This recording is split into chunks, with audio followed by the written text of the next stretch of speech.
light shall cause darkness seek to reach all the corners of the earth. Assalamu alaikum and welcome to our first ever roundup in 2024.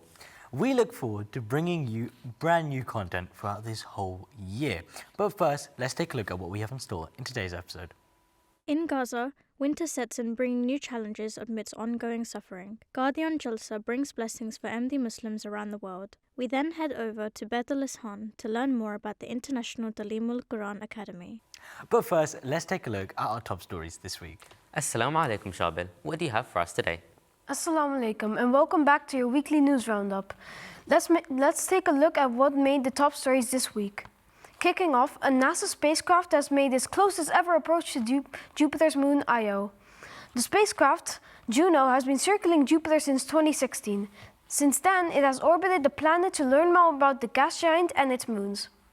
NASA stated that Io, one of Jupiter's moons, is dotted with hundreds of volcanoes, with some eruptions so powerful telescopes on Earth could see them. As of January 1st, organic waste recycling has become mandatory in France under new compost rules.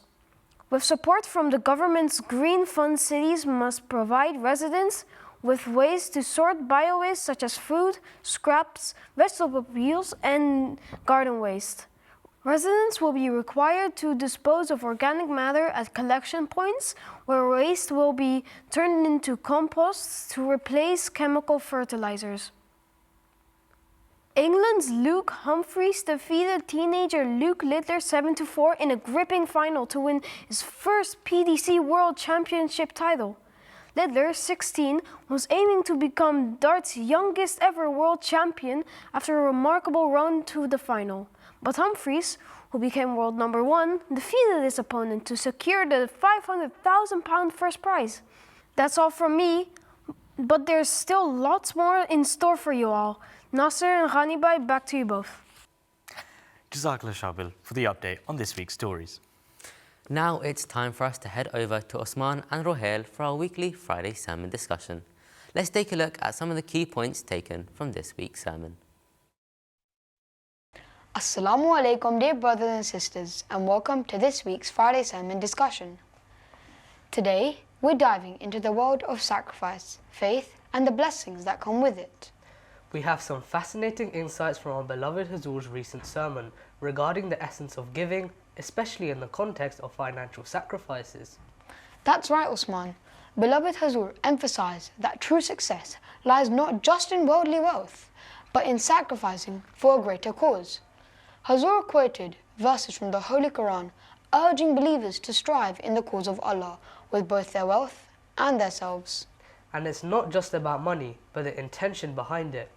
Hazur stressed the importance of pure intentions when making any sacrifice, mentioning how even the smallest offerings made with a sincere heart hold tremendous value. The lessons here are universal.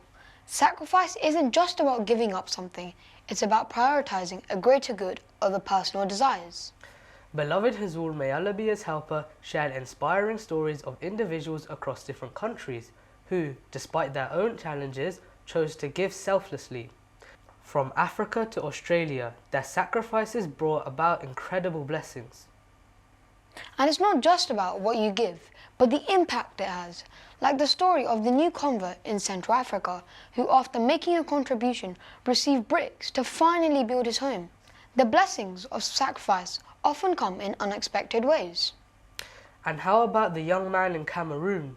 He was struggling before joining the community, but found contentment and ease after offering financial sacrifices. It's a testament to the peace that comes from giving. The key takeaway here for our audience at home is that sacrifice isn't limited by age or circumstances. Even the smallest act can bring immense blessings. It's about passion and sincerity behind the gesture. It's about the spirit of giving and the mindset of prioritizing others. Even the Prophet Muhammad, peace and blessings be upon him, valued the heartfelt sacrifice of a single coin over larger amounts given without genuine intent. Precisely, Usman. Sacrifice isn't just about giving away.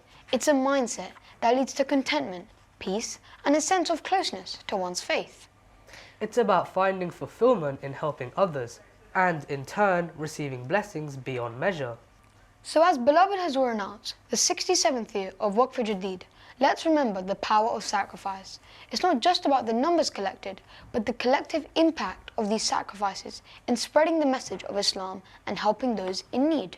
Hazur, may Allah be his helper, also once again emphasized the urgent importance of intensifying our prayers for the people of Palestine, especially during these challenging times.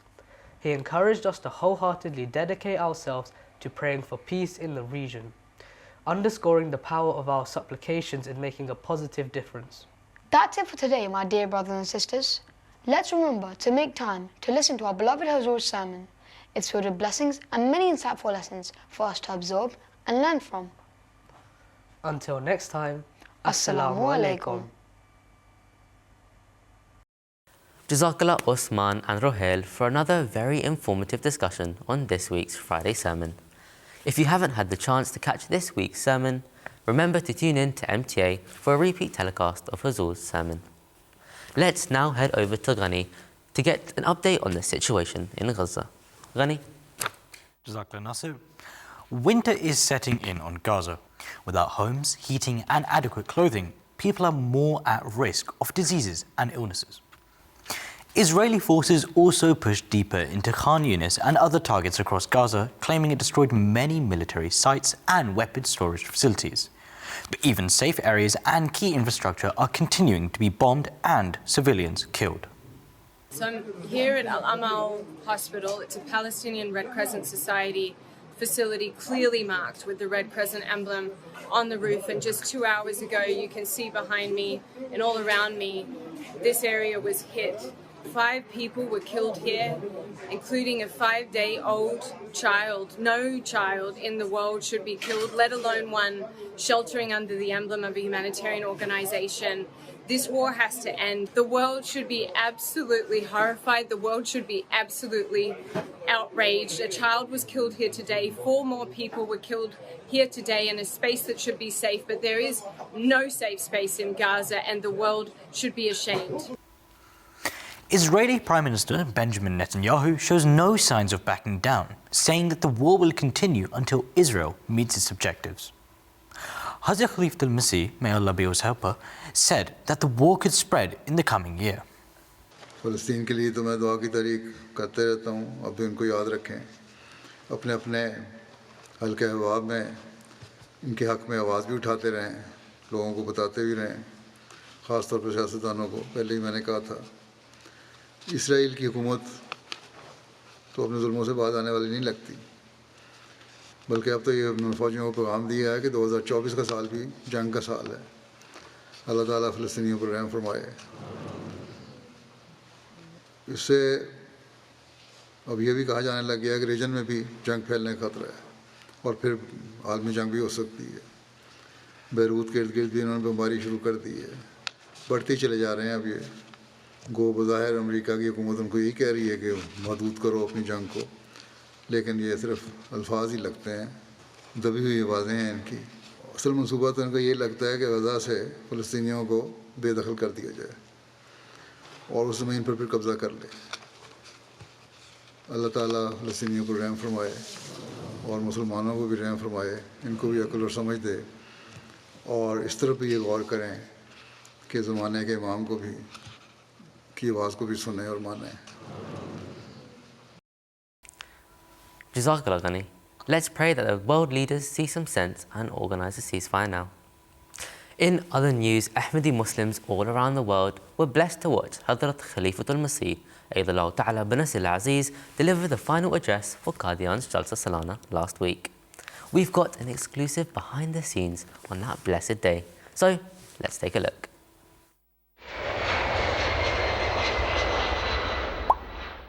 131 years ago, the very first Jalsa Salana took place in Qadian, India at the end of December 1891 with only 75 people. Now, here in Islamabad, beloved Hazur gave his final speech of Jalsa Qadian 2023. Let's go find out some more about this Jalsa. On a cold, crisp December in Qadian, India, around 15,000 people from 42 countries gathered to hear inspirational speeches and benefit from the spiritual atmosphere. Jalsa Qadian will always be special because the first Jalsa started here and it was the home of the promised Messiah alayhi salam. On the third and final day of the Jalsa, the concluding session commenced with beloved Hazur arriving in the Masroor Hall in Islamabad to virtually preside over the final session.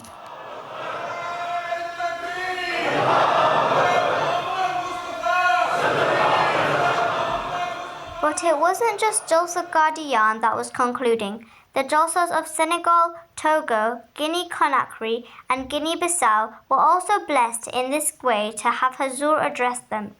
Beloved Hazur then explained how the Quran foretold of this era and the coming of the promised Messiah alayhi salam. He also gave a message to the opponents of the Jamaat. आज यहाँ दुनिया भर से आए हुए लोग जो बैठे हुए हैं कादियान में और दुनिया भर में जो अहमदी इस जलसे को देख रहे हैं और सुन रहे हैं, क्या ये सब अल्लाह ताला की ताईदाद की दलील नहीं? क्या झूठे दावे करने वाले को ये शोहरत मिलती है कि तमाम दुनिया में उसके नाम का नारा लगाया जाता है और 130 साल से ज़्यादा अरसा, बल्कि 134 साल हो गए अब तो, अरसे में चढ़ने वाला हर दिन जमात अहमदिया की तरक्की की नवीद लेते हुए तलू होता है। ए मुखालिफिन अहमदियत, कुछ तो अकल करो। Towards the end of his address, Hazur, may Allah be his helper, stated that those attending and watching Jalsa Salana Qadian from afar are all testament to the truthfulness of the promised Messiah alayhi salam. आज आप लोग जो कादियान में जलसा में शामिल हैं और वो सब लोग जो अपने अपने ममालिक में जलसा में शामिल हैं, इस बात की तस्दीक कर रहे हैं कि हज़रत मिर्ज़ा ग़ुलाम अहमद अलैहिस्सलाम यकीनन वही मसीह माऊद और महदी माऊद हैं जो हज़रत सल्लल्लाहु अलैहि वसल्लम की पेशगोई के मुताबिक आए और जिनके साथ अल्लाह ताला की ताईदात हमेशा रही हैं और रहेंगी इंशाअल्लाह. He then led all in silent prayer. Many hundreds of Ahmadis gathered here for Hazur's powerful speech, which just started with 75 attendees, became tens of thousands, and through MTA, Hazur's words and the blessings of Jalsa now reach the entire world.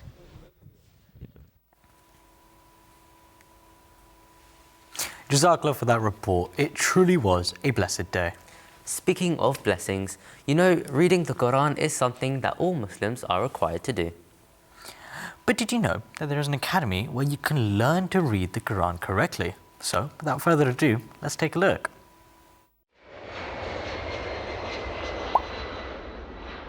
Amongst the many favours bestowed upon Muslims by Allah Almighty, His most precious favour is the Holy Quran. Revealed by Allah Almighty to the Holy Prophet, peace be upon him, is the powerhouse of knowledge for all times. Therefore, to understand and gain access to this knowledge, it's important all Muslims regularly recite and study the Holy Quran. Assalamu alaikum.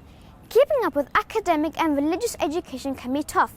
It's time like these that teach us to become more time efficient. The International Talimul Qur'an Academy provides courses for all age groups to learn and improve their recitation and understanding of the Holy Quran. Courses are scheduled according to age groups so students, like myself, can attend classes after school. Today, we will be meeting with Hafiz Sahib, head of ITQA, as we try to learn more about this academy, its courses and why students should consider joining. Assalamu alaikum, Hafiz Sahib. Wa alaikum assalam wa rahmatullahi wa barakatuh. Can you start by telling us more about ITQA and the aim of forming a Quran Academy? ITQA is an Arabic word, and this is also stands for International Talimul Qur'an Academy. This was formed in 2020 and initiated and approved by Hazur Aqdas Ayyadullah Ta'ala bin Nasir Aziz. First, it was a 2 months pilot program for the UK learners. And from January 2021, we extended that operation to different parts of the world. And by the grace of Allah now, 40 plus countries are benefiting from these. For those that aren't very fluent in speaking Urdu, which language are the courses held in? The main language of ITQA Academy is English. Okay, though we have classes for Europe, like for example Germany or Holland. And with regards to our Tarjumatul Qur'an, the translation of the Holy Quran, split word translation, we are running in 30 major languages of the world. Can you walk us through the process of joining and choosing a course? We have a dedicated website, www.itqa.org.uk.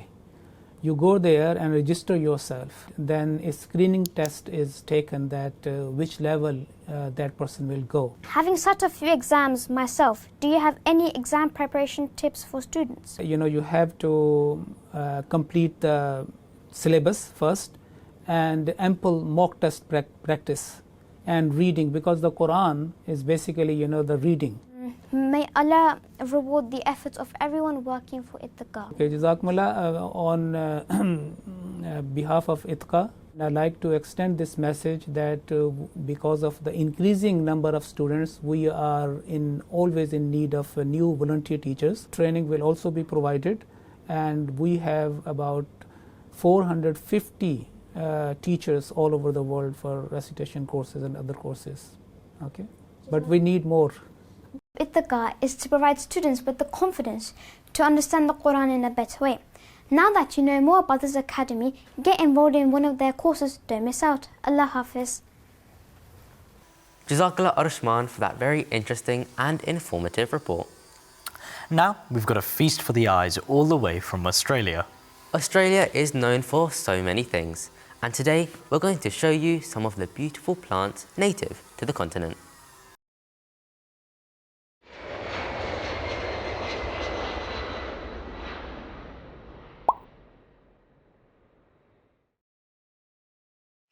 There are many things in nature we should be thankful for.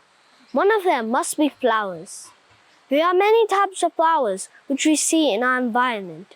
The beautiful fragrances and variety of flowers enhance the beauty of our planet Earth.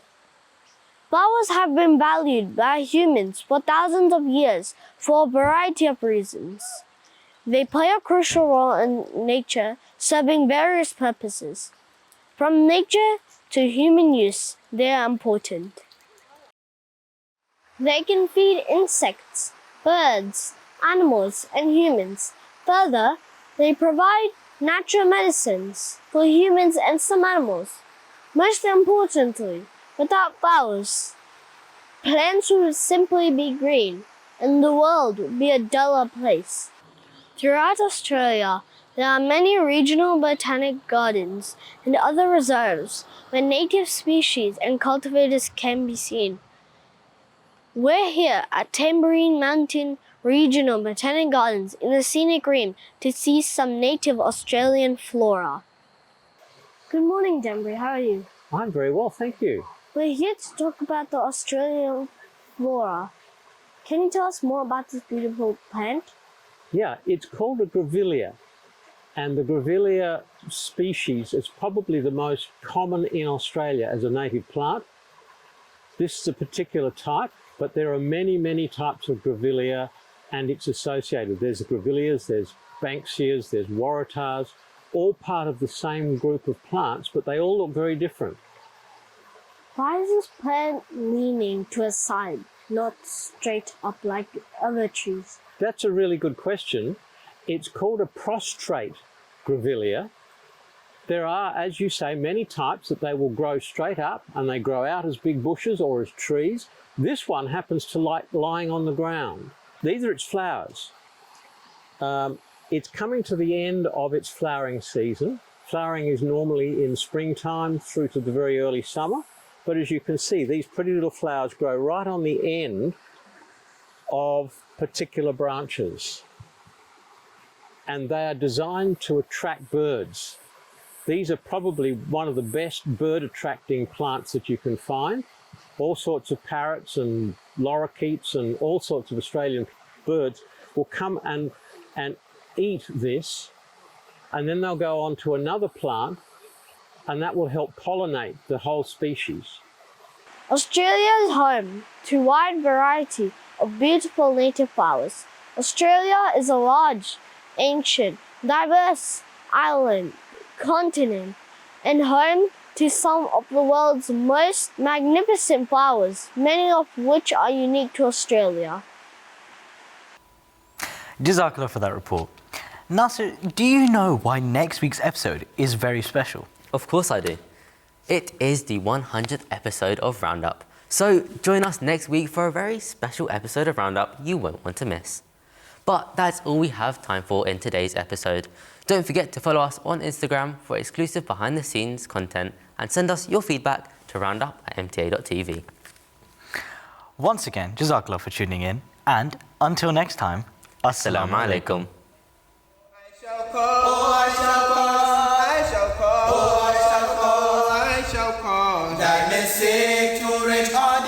Of the air. Oh, I shall call. Oh, I shall call. I shall call. Oh, I shall call. I shall call. Thy message to reach all the corners of the earth. Oh, I shall call. Oh, I shall call.